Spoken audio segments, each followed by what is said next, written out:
Bueno, buenas tardes con todas, con todos. Agradecer a Lady Zúñiga, secretaria técnica de drogas, por primero organizar este evento aquí en la universidad.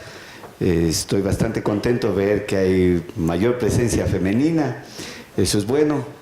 Y agradecerte por invitarme. Me da mucho gusto ser el único hombre en el conversatorio, en el panel, pero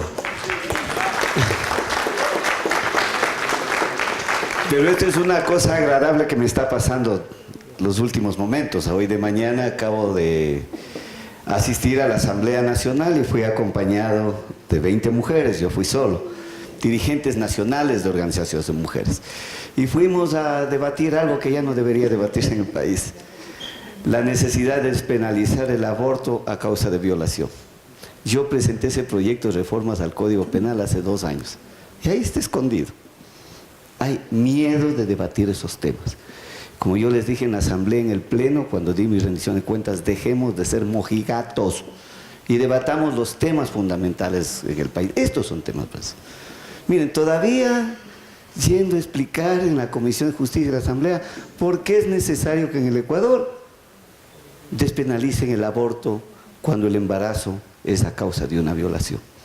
Tuve que ir a dar datos horrorosos que ya todos conocemos y que ya la comisión ya conocía, pero bueno, me pidieron que otra vez vaya, fui nuevamente a hacerlo, ¿no? Mañana, el Día Internacional de la Mujer, el IAEN ha organizado un hermoso conversatorio también con esta querida y famosísima feminista Alda Facio. Va a estar Alda Facio, Lucy Blasio y Ernesto Pazmiño. Entonces, estamos metidos ahí siempre acompañando a las mujeres, y esto es porque creo que es un reconocimiento a la Defensoría Pública como una institución que se ha dedicado a defender los derechos de las mujeres de manera inclaudicable, sin dar un paso atrás. Y vamos a seguir avanzando en eso. Sí. Y qué bueno que se haga este conversatorio un día antes del Día Internacional de la Mujer. Cuando me invitó, le dijo, esto va a estar interesante, va a anunciarse cosas muy buenas, buenas noticias para las mujeres en este aniversario, en este año más de que se celebre el Día Internacional de la Mujer, recordando esas mártires que por exigir sus derechos fueron quemadas, fueron matadas, y siguen muriendo gente, principalmente siguen muriendo mujeres por exigir sus derechos aquí en el Ecuador. ¿Cuántas mujeres mueren por abortar clandestinamente? ¿No? Es porque no se les reconoce sus derechos. Y en el tema de drogas también tenemos ese grave problema. Como en todas las legislaciones, como en todos nuestros códigos, lo digo sin miedo a esto, las leyes van dirigidas con mayor violencia a las mujeres. Y ahora vamos a ver. Ya en la exposición de Lady me dejó bastante tranquilo porque hay unas estadísticas que me van a ayudar a fundamentar lo que yo digo. Hay una criminalización con mayor fuerza a las mujeres en el tema de drogas, como en los otros delitos y como en otros temas fundamentales de nuestra sociedad. Las mujeres son con mayor fuerza víctimas de la violencia machista, víctimas de una sociedad patriarcal, víctimas de una visión totalmente distorsionada, inclusive en la elaboración de las leyes, de las normas. Y qué bueno que ahora se comience a hablar, comencemos a decir, hay que trabajar en las políticas de prevención con visión de género. No solo en las de prevención, sino también en las de castigo. Ya cuando se castiga a la mujer gravemente con penas elevadas, también debe establecerse una visión de género en ese tratamiento. Entonces, sí, me han pedido que converse un poco con ustedes esta perspectiva de género en la política de drogas, y lo que les voy a conversar es lo que vemos nosotros todos los días en nuestra gestión en la Defensoría Pública.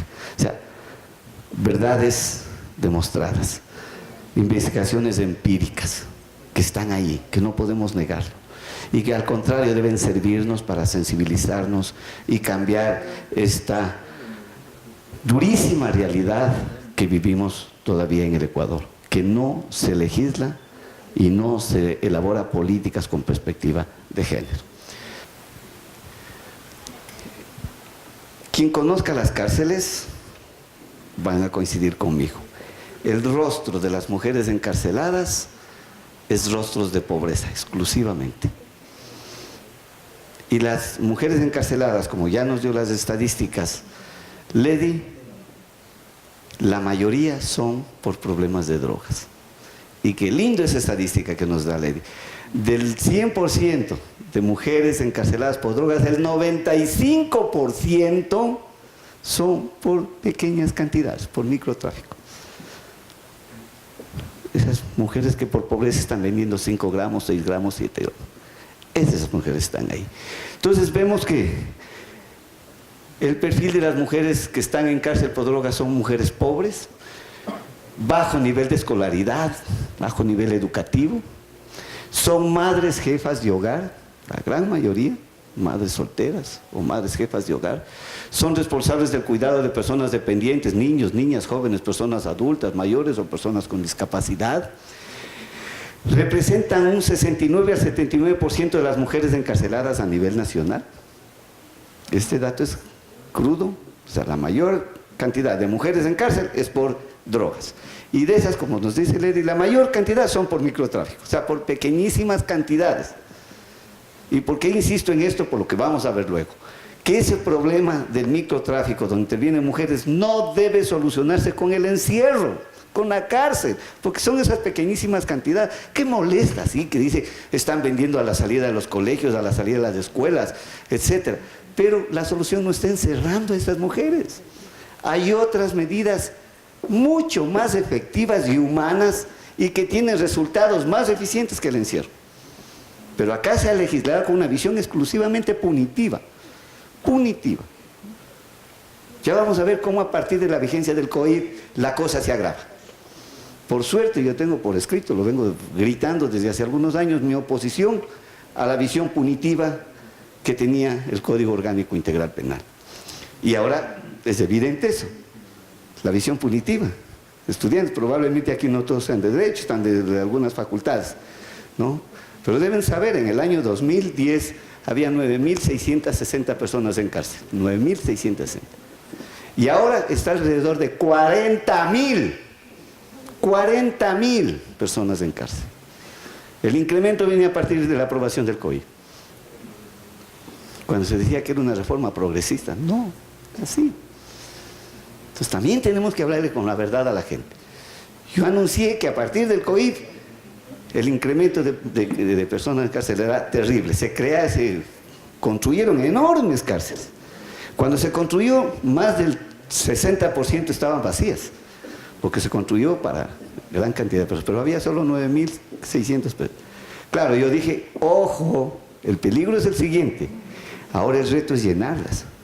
Ahora están llenitas, repletas, y hay un hacinamiento, de acuerdo a la actual ministra de Justicia, del 30% en esas enormes cárceles. Representa necesidad de establecer medidas alternativas. Ya voy a explicarles qué es esto de servicios previos al juicio, como una propuesta que se hizo desde la Defensoría Pública de Reforma para evitar de que las mujeres vayan a la cárcel con prisión preventiva. Las mujeres detenidas por drogas forman parte del último eslabón del negocio. Lo acaba de decir Lady, con el 95% de personas, de mujeres casadas por pequeñas cantidades, por microtráfico.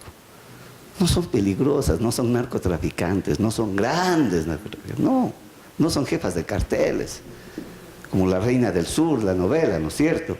No, acá no tenemos jefes de carteles, son esas mujeres pobres que para dar de alimentar a sus hijos salen a correr el peligro, o enviadas por las parejas machistas que les envían, les obligan a que salgan a vender. La mayoría de las mujeres, de estas mujeres encarceladas por drogas, no representan una amenaza para la sociedad, pese a que llevan la peor parte en las políticas punitivas, la cárcel y la separación de sus familias. No es lo mismo un hombre en cárcel, que una mujer. Ahí sufre todo, la familia, los hijos, principalmente menores de edad que tienen. Son madres solteras generalmente. Las mujeres ocupan un nivel bajo en el tráfico de drogas, usualmente son las mulas, las traficantes de poquísimas cantidades. Y nada se saca metiéndoles en cárcel, porque son reemplazadas inmediatamente. Si le meten a la cárcel a la mamá, mañana está la hija vendiendo en la esquina. Porque necesitan, son pobres y no tienen otras alternativas. No sé, el Estado no les ha dado otras alternativas y tienen que verse obligadas a hacer esto. Es decir, nada ganamos encerrando a María porque mañana está Juan ahí. Y como son personas que trafican con pequeñas cantidades, no es que el mercado de drogas se va a alterar porque le metí a Juana que le encontré con 8 gramos, 10 gramos. No, algo que debía comenzarles diciendo: toda política de drogas, estudiantes, toda política de drogas tiene una finalidad: disminuir el consumo. Y en el Ecuador ha sucedido todo lo contrario. La política de guerra contra las drogas, de encerrar a las personas que se les encuentra con pequeñas cantidades de droga, ha generado 2 efectos perniciosísimos y peligrosos. Primero, aumentamos la población penitenciaria con estas personas que no son peligrosas, mujeres con pequeñas cantidades, microtraficantes. Llenamos las cárceles a un costo elevado. Se dice que cuesta entre 20 y 25 dólares tener en la cárcel a una persona diario. Multipliquen por 30 días, son casi 700 dólares. Más barato me sale decirle: señora, usted que vende drogas para ganar unos 3 dólares al día, le puedo mejor dar un sueldo básico mensual, pero ya no trafique, me sale más barato, en vez de llevarle a la cárcel, que me cuesta más de 600 dólares al mes. Multipliquen por 40,000 personas que casi están en cárcel. ¿Cuántos millones de millones que se deberían invertir en lo que dice Lady? Prevención, con educación, con trabajo. ¿Qué más? Las políticas de drogas han dado lugar a una excesiva criminalización y encarcelamiento de las mujeres. Ya vamos a ver unas estadísticas.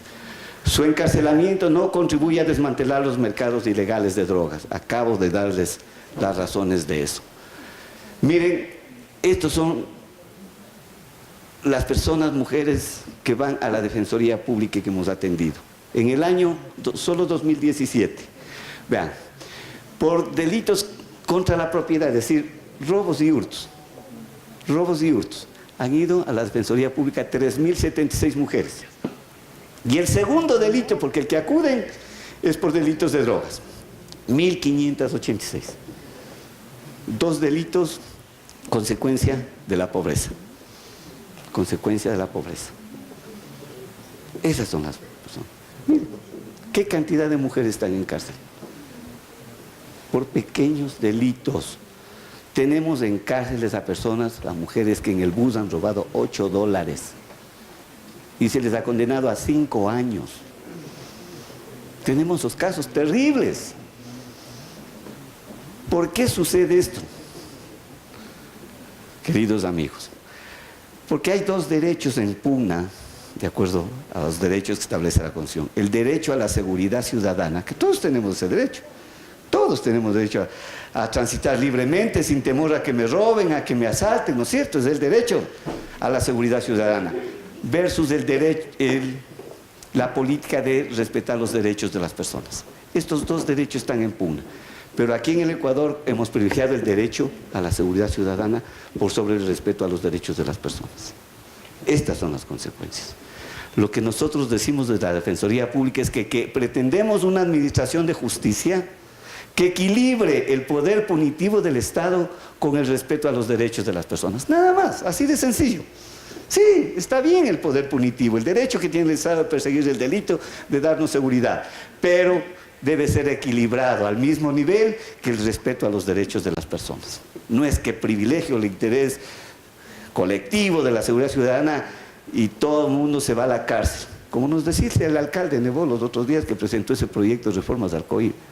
Quiero que Guayaquil sea una ciudad tranquila, donde todos salgan pasivamente, y para eso hay que encerrar a toditos las ratas que roban en las calles. Es una política punitiva populista. El populismo punitivo no puede utilizarse para establecer políticas públicas. Cuidado con creer que eso es la solución para los graves problemas de violencia en el Ecuador. Lamentablemente, el Ecuador siempre está al último en respeto de derechos. El Ecuador, con Perú, es el único país que mantiene la penalización del aborto. Vea, todos los países se han despenalizado. El Ecuador es el único país que todavía mantiene la penalización de la tenencia y cultivo de cannabis, de marihuana para uso medicinal. también está en mi propuesta la despenalización. Pero en cuanto a derechos, estamos en los últimos puestos. Y acabamos de subir en el ranking de corrupción. Estamos en los primeros.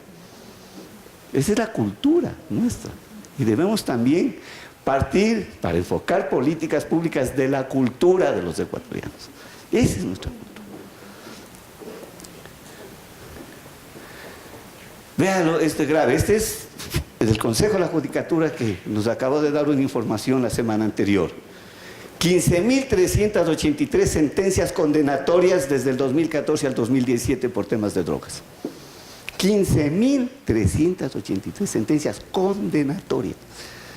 Miren lo grave. ¿Cuánta cantidad de personas que están sentenciadas y están en cárceles por este delito? Y esto es el grave problema. No existe una política pública única y definida en el Ecuador en cuanto al tema de drogas. Es una sinuosidad de la política. Un año pensamos una reforma progresista, el otro año pensamos una reforma punitiva, viendo que eso no resulta, nuevamente volvemos a pensar una reforma más humana y así pasamos. Así vivimos, sin una política clara, como sucede por ejemplo en Uruguay y en otros países. Miren, en el 2010 hubo una política muy progresista del anterior presidente Correa. No, que las mujeres mulas del narcotráfico, ¿cómo van a estar en la cárcel? Y la Defensa Pública presentó un proyecto de indulto al presidente, que lo envió primeramente a la Constituyente, y en el 2010 se aplicó y salieron más de 2.000 personas con el indulto, principalmente mujeres. Qué bonita política, ¿no es cierto? Respetuosa de derechos. Pero en el 2014 ya comienza el lío con la aprobación del COIF. Se condena a 1.654 personas, pese a que la parte de drogas era la única parte algo democrática y progresista, con la primera tabla que se introdujo para diferenciar lo que es el consumo con la tenencia, para no enviar a la cárcel a los consumidores. Se estableció una tabla que se consideraba que si dentro de esa tabla, esa cantidad de drogas, una persona era encontrada y no se le demostraba tráfico, se presumía el consumo. Pero enseguida vino la bulla con el consumo de la H en Guayaquil. No, esto está matando a los niños, a las edades que los microtraficantes están matando a la juventud. Vino la contrarreforma. Se incrementó las cantidades para considerar el consumo. Se incrementó terriblemente. Esa tabla ya no debería funcionar. Y miren lo que pasó. En el 2014, con el principio de favorabilidad, salieron 2.000 personas más. Pero ya el 2015, cuando se cambia, se hace la reforma nuevamente, 13.700 personas se condenan por drogas entre el 2015 y el 2017. 13.700 personas. Entonces no hay una política clara en el tema de drogas. ¿Qué es lo que hay que hacer? ¿Qué es lo que hay que hacer? Principalmente para establecer una política de género en el tratamiento del problema de drogas. Simplemente hacer esto. Acoger la recomendación de la CEDAW, que es la Convención de las Naciones Unidas contra toda forma de violencia contra la mujer. ¿Qué dice la CEDAW? En la recomendación 33, en el numeral 15, literal C, pide que los estados aseguren que los profesionales de los sistemas de justicia tramiten los casos teniendo en cuenta cuestiones de género. Ojo, que los jueces, las juezas que conozcan estos casos, tengan presentes para sus decisiones políticas de género, cuestiones de género, orientación de género. No tenemos eso acá. Perdonen. No hay. Porque aquí se les ha orientado a los jueces a que apliquen la ley, pero no que vean el contexto social donde se produce el delito. Claro, los jueces dicen, le cogimos con droga, 8 gramos, esto significa de acuerdo al COIP tanta pena, pues se va la pena. No ven nada más. Exégetas de la ley, exégetas del derecho. Ahí están aplicando lo que antes en el Estado liberal se decía que el juez es la boca de la ley, que no tienen que interpretar sino aplicar. Todavía en el Ecuador tenemos este tipo de jueces y hay sentencias que así lo reiteran. ¿Qué significa esto? Que los procesos judiciales se desarrollen en contextos de género. Significa que los operadores de justicia no deben ver el hecho, el delito, de manera aislada, ni aplicar la norma de forma literal. Deben aplicar la ley analizando las características de la mujer acusada, las condiciones en las que vive y las razones que le indujeron a cometer el delito. Jamás veo un juez que valorando de que la señora es pobre, madre soltera, de que la señora fue inducida por su pareja a cometer ese delito y le declara inocente. Imposible, no veremos en muchos años una sentencia como recomienda la CEDAW en ese sentido. No, el juez dice 8 gramos, 10 gramos, el artículo dice tanta pena y le pongo la pena. Además no hay atenuantes para las pobres. ¿Ah? Propuestas, ahora sí, ¿qué es lo que te podríamos hacer? ¿No? Un objetivo político del Estado, una propuesta de política pública debe ser esta: reducir la población femenina en las cárceles. No es posible que tengamos tantos miles de mujeres encarceladas y sentenciadas por pequeñas cantidades de droga, pequeñísimas cantidades de droga. Segundo, capacitar a los operadores de justicia. No tenemos operadores sensibilizados en el tema de género.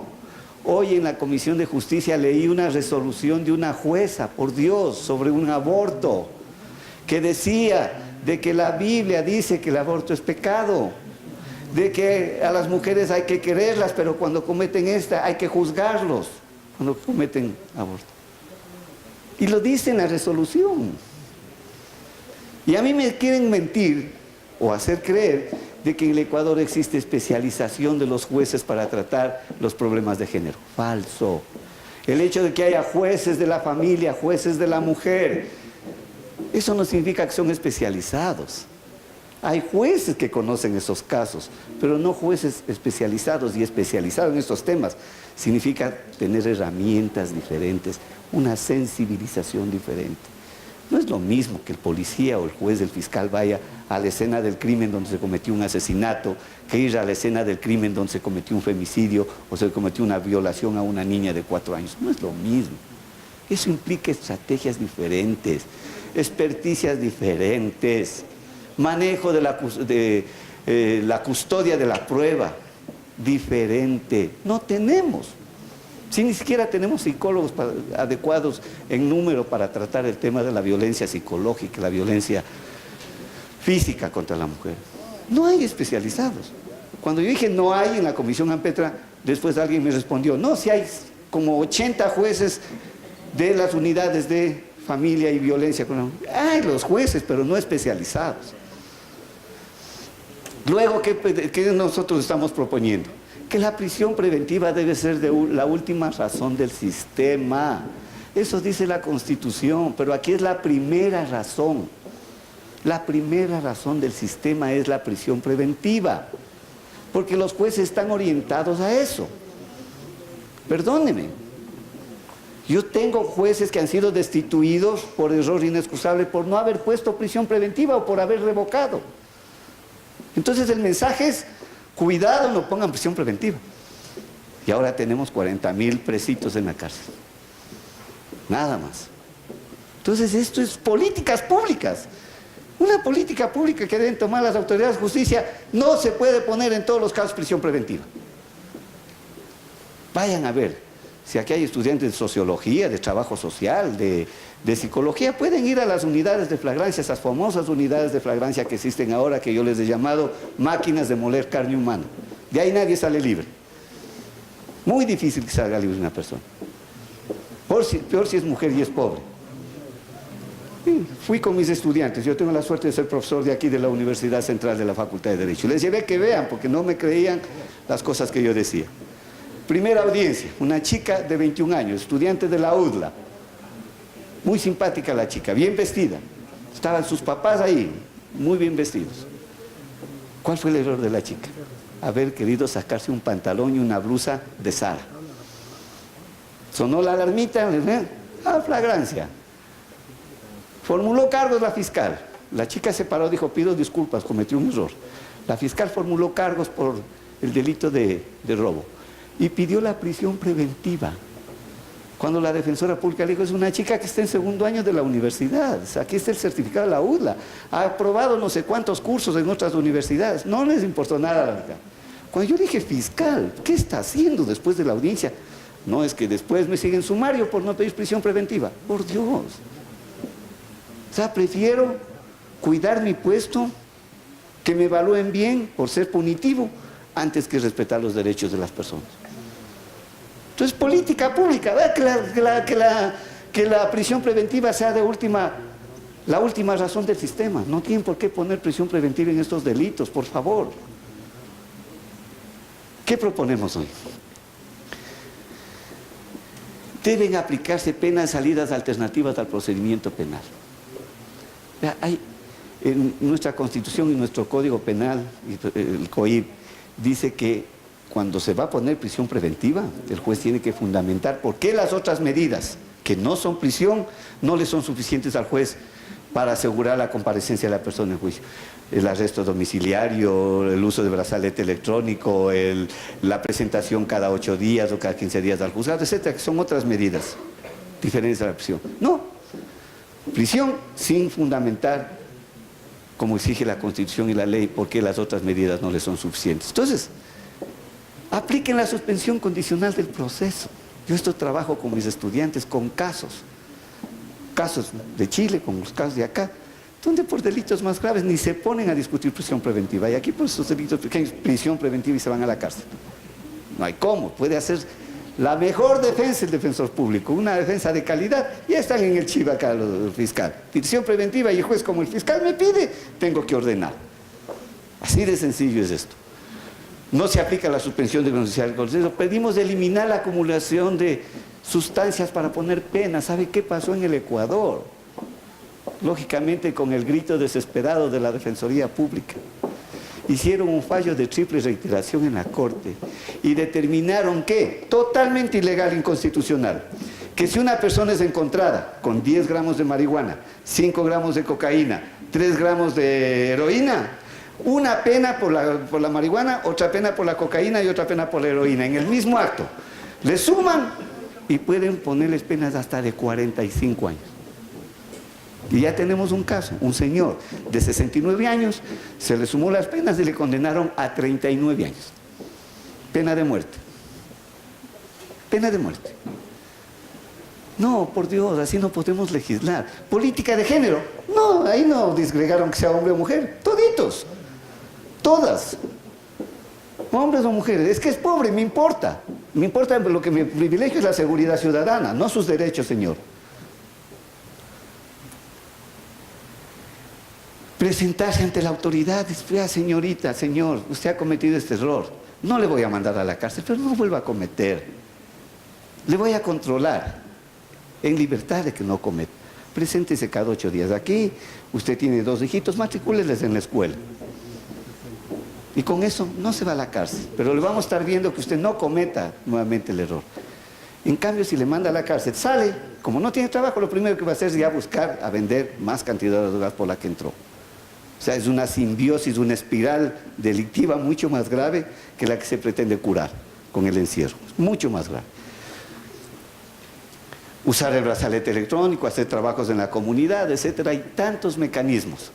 Y esto no necesariamente son estudiantes de ley, ustedes no se necesita ser estudiantes de ley para saber lo que es Estado constitucional de derechos y justicia. Esto es lo que no aplican los jueces. Ustedes saben que el artículo 1 de nuestra Constitución dice que el Ecuador es un Estado constitucional de derechos y justicia. Ese es un paradigma nuevo, novedoso en el Ecuador, porque todas las constituciones, antes de la del 2008, decía de que el Ecuador es un Estado social de derecho. ¿Qué significaba eso? Verán, el Estado de Derecho, el Estado social de derecho, significa que la ley somete al Estado. Todos tenemos que respetar la ley. Y los jueces, para dictar una sentencia, tienen que observar la ley y aplicar la ley. Eso es Estado de Derecho. Pero dimos un salto ahora al Estado constitucional. ¿Qué significa? Que es la Constitución la que somete al Estado. Y la Constitución está por sobre todas las cosas, ya no la ley.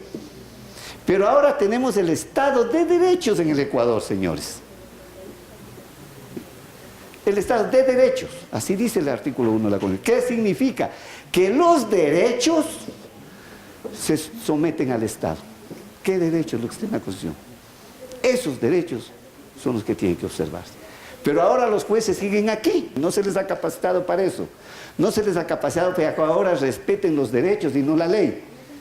El juez tiene que saber que ahora ya la ley no es fundamento para sus decisiones, son los derechos de las personas. Cuando yo les digo, señores jueces, la ley ya no es fundamento de sus sentencias, ¿y ahora en qué me voy a fundamentar, pues, defensor? En los derechos. En los derechos de las personas, no en la ley. Pero los jueces siguen aquí. Como la ley dice, aplico la ley. Inclusive se van contra el Estado constitucional. 364 de la Constitución, léala en algún rato. El 364 de la Constitución dice que el consumo de drogas es un problema de salud pública. Que ninguna persona en el Ecuador será criminalizado por consumir drogas. Pero el artículo 220 de la Constitución dice que tener droga, poseer droga, aunque sea para consumir, es delito. ¿En dónde quedamos? Parece que en un Estado constitucional el juez aplicaría la Constitución. No, los jueces aplican el Código. Como el Código dice que tenencia de droga es delito, le encontramos teniendo droga, así se le demuestra al juez de que es consumidor. Yo tengo cientos de casos en que hay el informe psicosomático que dice el señor es consumidor desde hace 15 años, 20 años, le importa al juez. El juez dice, para mí esto es delito y por lo tanto tanta pena. Tengo casos que yo doy en mis clases o en mis charlas con nombres y apellidos de estos casos. Entonces, las políticas públicas van por ahí. Las políticas con orientación de género van por ahí, sencillo. No le veo problema. El problema es animarnos a hacerlos. El problema es aplicarlos. El problema es que tengamos la valentía de plantearlos y aplicarlos. Porque a pretexto también del Día de la Mujer, darnos bonitos discursos, queda en eso y no avanzamos. Alguien decía, nuestro famoso escritor Sábato, que decía, mucho hemos hablado de la problemática, pero no hablamos de la solucionática. Y siempre estamos dándonos diagnósticos que está pasando. Pero tomar el toro por los cuernos y poner políticas públicas con visión de género, con perspectiva de género, es bonito decir. Pero en la práctica utilizarlo depende no solo de la buena voluntad de una persona, en este caso la Secretaría Técnica de Drogas, sino de todo un sistema de administración de justicia, de toda una política pública desde el Estado para eso. Por suerte veo buenos escenarios. El hecho de que el presidente Moreno haya enviado al Congreso una ley que ya fue aprobada de violencia contra la mujer, donde se establecen las necesidades de estas políticas públicas con visión de género, ya es un buen escenario. Esperemos de que eso se aplique. Y para eso necesitamos la ayuda de ustedes, jóvenes, estudiantes que están con toda la gana de luchar por los derechos de las personas. Nunca desmayen en eso y tendremos un nuevo país dentro de muy poco tiempo. Ojalá que no sean muchos años. Muchas gracias.